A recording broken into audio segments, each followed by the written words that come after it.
महोदय, आज जितनी तेजी के साथ लोगों के ख्यालों में तब्दीली हो रही है, उससे इंसान यह महसूस करने लगा है कि वह जो चाहे कर सकता है और करा सकता है, मगर वह करने और कराने की ताकत क्या है?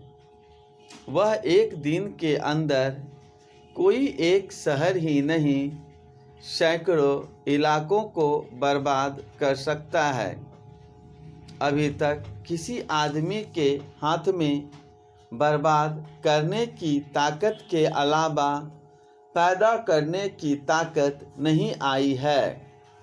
हो सकता है कभी वह ताकत भी आ जाए, पर आज बर्बाद करने की ताकत है, पैदा करने की ताकत नहीं।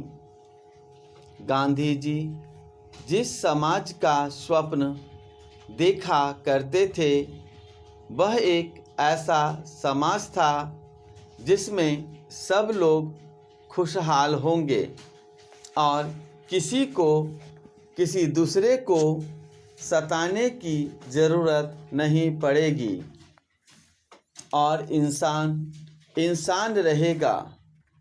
वह न तो शैतान बनने की कोशिश करेगा और न खुदा बनने की।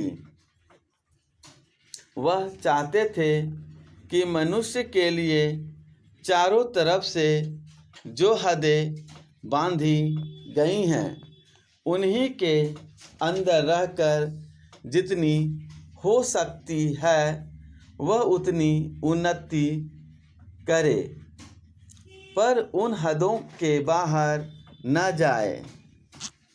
इसमें कोई संदेह नहीं कि आज साइंस की काफ़ी तरक्की हो गई है, पर किस ओर आज रोगों की परीक्षा के तरीकों में बहुत कुछ तरक्की हो गई है और साथ ही साथ रोगों में भी तरक्की होती जा रही है।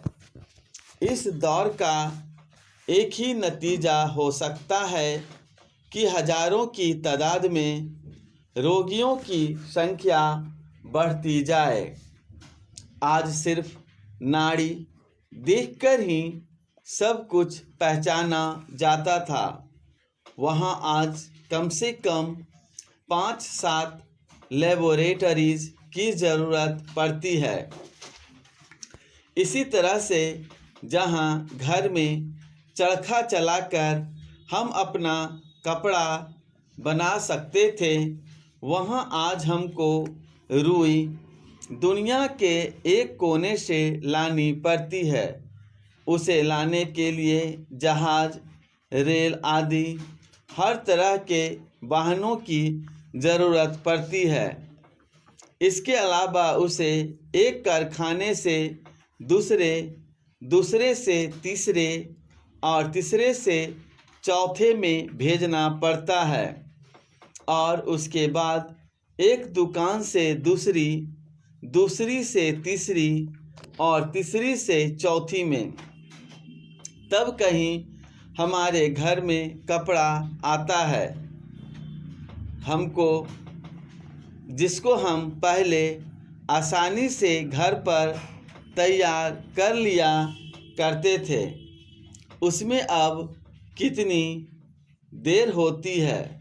मैं यह नहीं कहता कि जो कुछ हुआ है सब गलत हुआ है, क्योंकि ऐसा कहने से लोग समझते हैं कि यह आदमी पिछड़ा है।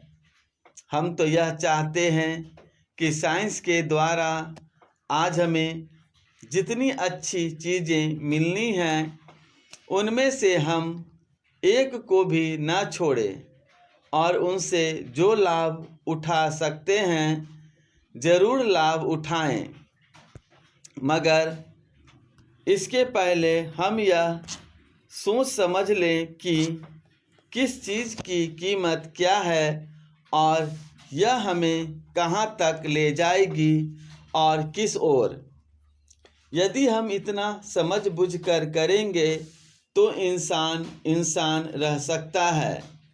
मैं यही चाहता हूँ कि जो रचनात्मक कार्यक्रम गांधी जी ने बताया वह बहुत अनुभव के बाद इन सब चीज़ों को परख करके ही उन्होंने निकाला था।